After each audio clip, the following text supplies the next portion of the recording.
Bon, chers téléspectateurs, chers amis, soyez tous bénis au nom de notre Seigneur Jésus-Christ. Je fais cette courte vidéo pour interpeller toute la chrétienté, tous les enfants de Dieu qui sont dans le monde, qu'ils soient dans le ministère de l'Esprit et de la Justice, ou bien qu'ils soient au Gabon, ailleurs. Je crois que la grâce de Dieu est sur toutes les personnes qui nous regardent. Il est très important que personne, il est très important aujourd'hui, que nous gardions notre foi dans le Seigneur Jésus. Personne ne peut rester insensible à tout ce qui se passe en ce moment. Nous avons besoin de prendre la parole de Dieu et regarder au travers de la parole de Dieu tout ce qui se passe en ce moment. Que dit la parole de Dieu dans les événements qui se passent?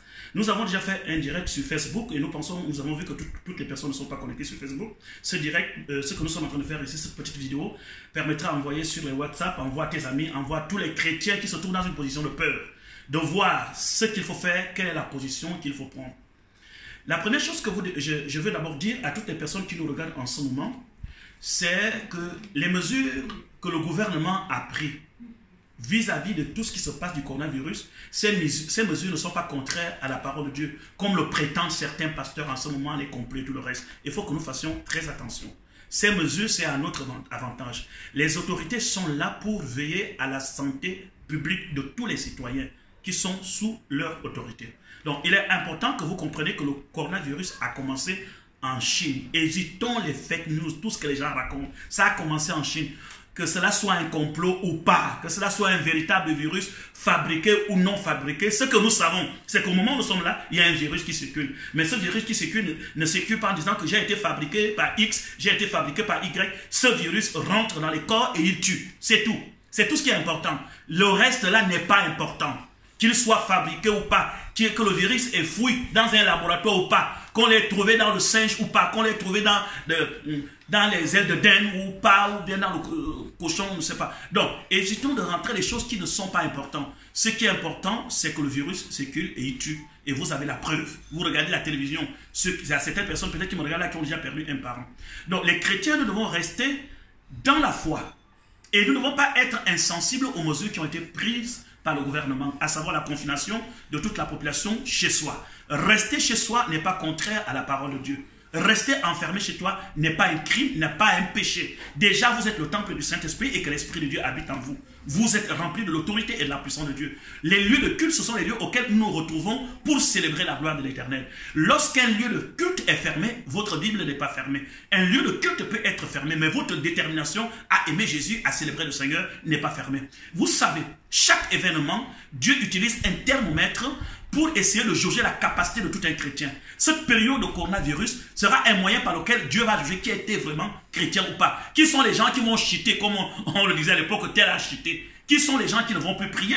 Si vous êtes un véritable temple du Saint-Esprit, cela signifie que dans votre maison, vous êtes un autel de Dieu, un autel de prière, un autel qui attire la présence de Dieu. Certes, ça nous fait tous mal qu'on aimera tous ensemble se retrouver à l'église comme ce dimanche-là, célébrer l'Éternel, glorifier l'Éternel, mais ce n'est plus possible afin d'éviter la propagation du virus.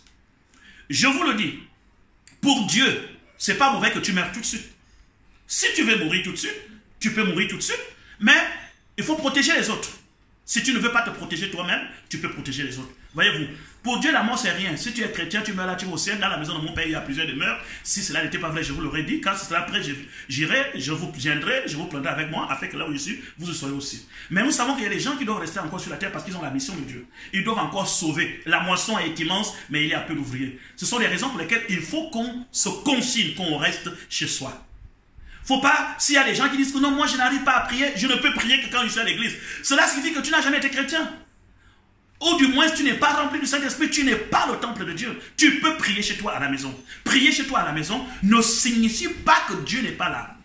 Pour un temps, ça ne va pas durer, ça peut faire 2 semaines, ça pourra faire 2 semaines, 3 semaines, ou un mois, on ne sait pas, on suit l'évolution des choses. Mais tout ce temps-là que chacun reste dans la maison, que les gens puissent prier, célébrer l'Éternel. Je tiens à vous dire que dans la maison, vous pouvez prier, acclamer et crier. Le coronavirus ne se contamine pas par les cris de joie. Vous pouvez pousser les cris de joie, sauter et dire gloire à Dieu, merci Seigneur. Cela ne va pas aller toucher le voisin qui est à côté et dire non, comme il a crié, ces cris sont arrivés dans ma maison et ça m'a touché et j'ai eu le coronavirus. Manifestez la gloire de Dieu dans votre maison. Élément aussi très important que vous devez garder. Rester à la maison, se confiner, se cacher n'est pas un acte de peur, mais un acte de prudence. tous les chrétiens qui sont chez eux à la maison n'ont pas peur. Comme certains le disent, où sont les pasteurs? Ils se cachent, ils sont où? Je vais vous prendre des exemples bibliques et clairs où même Jésus lui-même, quand il était en danger, il s'est caché. Donc, quand on dit cache-toi, ce n'est pas un acte de peur, c'est un acte de prudence. Il dit, soyez prudents, je vous envoie comme des agneaux au milieu du loup. Maintenant, le loup qui est en ce moment dans le monde s'appelle le coronavirus. Alors, soyons prudents. Voyez-vous, je vous prends Ésaïe chapitre 26, verset 20. Notez ça dans votre Bible. Ésaïe chapitre 26, verset 20. Qu'est-ce qu'il dit? Entre dans ta chambre et ferme la porte. Cache-toi pour quelques instants. Regardez l'Éternel qui parle à Ésaïe. Il dit, cache-toi pour quelques instants. Donc, Dieu peut dire à son prophète de se cacher. Premier signe. Dieu interpelle quelqu'un de se cacher. Deuxième signe, nous voyons 1 Samuel chapitre 19 verset 2 où Jonathan dit à David que mon père cherche à te tuer, va te cacher. Deuxième signe, David était loin, il avait déjà l'onction de Dieu, il venait de tuer Goliath. Laissez-moi vous dire au passage que Goliath était plus puissant que Saül. Mais Dieu dit, Jonathan donne un conseil sage à David. Mon père veut te tuer, va te cacher dans les grottes. Et David est parti se cacher. Élie, 1 roi chapitre 17. 1 roi chapitre 17. Élie est parti se cacher devant la colère de Jézabel. Élie est parti se cacher devant la colère de Jézabel. Dieu a permis que ça se cache. Troisième point.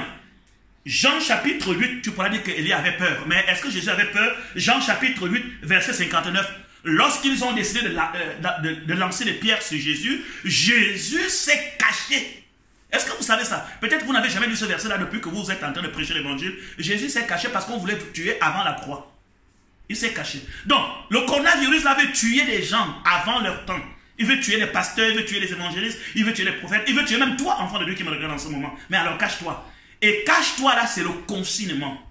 Restez chez soi. Ça veut dire que la possibilité de pouvoir attraper le virus, c'est dehors. Lorsque tu restes chez toi, tu es confiné avec ta femme et tes enfants, vous priez à la maison, ça empêche la propagation. Maintenant, s'il y a des gens qui veulent se suicider, mais tenez compte aussi aux autres. Si vous voulez déjà mourir, vous voulez aller au ciel, tenez compte qu'il y a aussi des gens qu'eux, ils ne veulent pas mourir aujourd'hui. Moi, je suis pasteur, je suis prédicateur, j'ai mon gel hydraulique, j'ai mon masque, j'ai mes gants. Mais ce que j'ai, ce n'est pas forcément sur ça que je compte. Je compte sur la grâce de Dieu qui est sur moi. Je compte sur la protection divine qui est sur moi. Mais ces mesures hygiéniques sont importantes, sont des mesures de prudence. Parce que la foi qui annule la prudence devient une folie. Lorsque dans votre foi, on ne retrouve plus de la prudence, ça devient une folie. Regardez ce qui se passe en Italie en ce moment. 800 hier. Regardez l'Espagne. Nous, en Afrique, je ne sais pas ce qui nous arrive les Africains, quand tu ouvres les réseaux sociaux, les gens sont en train de faire des théâtres. Oh, coronavirus, c'est comme ça, c'est comme ça. Voilà, prenez l'ondolé, mangez l'ondolé avec les crevettes, faites ceci. Chacun essaie de donner son remède. Peut-être que ce n'est pas encore arrivé dans votre famille. Je vous demande de respecter tous les conseils qui ont été donnés. Et qu'en tant qu'enfant de Dieu, nous devons continuer à célébrer l'Éternel dans notre maison. Vous continuez à célébrer le nom du Tout-Puissant parce que Dieu est avec vous. C'est un moyen aussi que Dieu interpelle le monde entier. Regardez le coronavirus, ce qu'il est venu faire dans le monde entier. Les gens ne veulent pas reconnaître Dieu. Comme je l'ai dit en direct tout à l'heure, la Chine est le dragon. Cela signifie que c'est le canal par lequel Dieu passe pour s'adresser au monde entier. Aujourd'hui, nous avons des canaux très puissants, comme Facebook. Si vous parlez à Facebook, le monde entier sera touché. Et si vous touchez la Chine, le monde entier sera touché. Je vous prends un exemple. Ça fait combien de temps Ebola est en Afrique? Et nous avons l'impression aujourd'hui, comme le coronavirus est plus puissant qu'Ebola. Peut-être le contraire doit être vrai. Mais le problème c'est quoi? Ebola est né dans des petits pays en Afrique. Ces petits pays ne représentent pas le dragon. Mais la Chine représente le dragon. Si Ebola avait déclenché en Chine, je vous assure que peut-être il y a certaines villes qui seront déjà rayées. Donc, Dieu s'adresse aussi à l'humanité. D'abord par la parole de Dieu. Si vous refusez la voix du premier signe qui est la parole de Dieu qui vous est adressée, ces signes des événements, est-ce que ça n'interpelle pas les nations? Le coronavirus a mis tout le monde à terre. Chacun est dans la maison, riche et pauvre. Chacun est enfermé, riche et pauvre. Où sont les puissants de la terre? Où sont les dirigeants? Où sont les autorités? Où sont les hommes forts? Où sont les gens qui écrasent tout par leur chemin? Où sont les grandes entreprises? Où est la Ligue des Champions? Où est le repas? Où est la Coupe d'Afrique? Où est la Coupe du Monde? Regardez, tout le monde s'est replié. Un virus qu'on ne touche pas, qu'on ne voit pas, mais qui provoque la mort. Je crois qu'après ce coronavirus, les gens devraient, après, dans la suite, changer leur comportement et comprendre. À tout moment, on peut tout laisser. À tout moment, on peut tout quitter. Regardez combien de temps les gens ont fait des efforts pour arrêter la guerre en Syrie. Ils n'ont pas pu. Mais depuis que le coronavirus est arrivé, même plus une arme, on entend en Syrie. Les gens tremblent, les gens ont peur. Qu'est-ce qui peut créer une telle peur? Les chrétiens, écoutez-moi très bien, vous n'avez pas peur. Non, vous êtes prudents. Vous n'avez pas peur. La preuve en est que ce dimanche, plusieurs ont fait leur propre culte. Plusieurs ont célébré l'Éternel. Voyez-vous, il est temps que nous revenions à la vérité de la parole de Dieu. Aujourd'hui, Dieu met l'homme dans l'égalité. Chacun est dans la maison. Allez-y dans les boulangeries. Vous allez trouver aligné le riche comme le pauvre.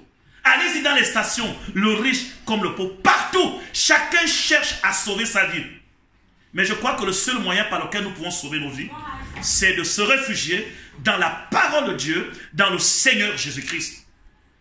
Je vais vous dire, et je termine par là. Lorsque les Hébreux sont allés, Israël est parti à Canaan pour prendre possession de Canaan. Ils ont envoyé les espions. Les espions ont été reçus par la prostituée qu'on appelait Rahab. Et Rahab a caché les 12 espions dans leur maison. Et le contrat qu'ils avaient signé quand ils sont partis, ils ont dit, lorsque nous allons prendre possession de la ville, prends ce cordon rouge, tu l'attaches dans ta maison. Toute personne qui sera dans ta maison, on ne le touchera pas, on passera. Mais celui qui ne sera pas là, il mourra par l'épée. La maison de la prostituée était devenue un bunker de sécurité pour toute la population de Jéricho. Voyez-vous, quelquefois, Dieu cache les hommes là où le monde entier n'y croit pas. En ce moment, le seul lieu où les gens ne sont pas sûrs qu'il y a la sécurité, c'est quand un chrétien dit que comme il y a coronavirus, je vais prier. Les gens ne croient pas. Mais Dieu a toujours été comme ça. Dieu n'a jamais caché son peuple là où les gens disent que là, personne ne pourra les toucher. Dieu les a toujours cachés là où les gens pensent qu'ils sont en danger. Et je peux rassurer tous les chrétiens qui me regardent, la grâce de Dieu est avec toi.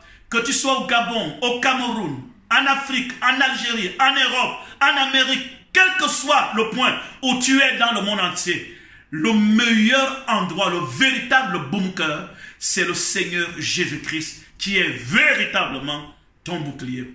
Que Dieu vous bénisse abondamment. Que la grâce de Dieu soit avec vous. Je suis le bishop Sylvain Edzan et je vous ai parlé depuis le Gabon. Si tu veux me contacter, vous pouvez m'appeler au 066 71 92 22. 066 71 92 22. Ceci est pour toutes les personnes qui sont ici au Gabon. Mais pour ceux qui sont à l'étranger, c'est le plus 241 66 71 92 22. La grâce, la faveur, la bénédiction de Dieu est avec vous. Soyez en sécurité et faites le bruit du nom de Jésus-Christ dans votre maison. En France, on acclame les infirmiers. Et en Afrique, nous pouvons aussi acclamer non seulement le corps médical, mais acclamer celui qui a fait le ciel et la terre, parce qu'il va nous délivrer de cette épidémie. Que Dieu vous bénisse. Ciao, ciao.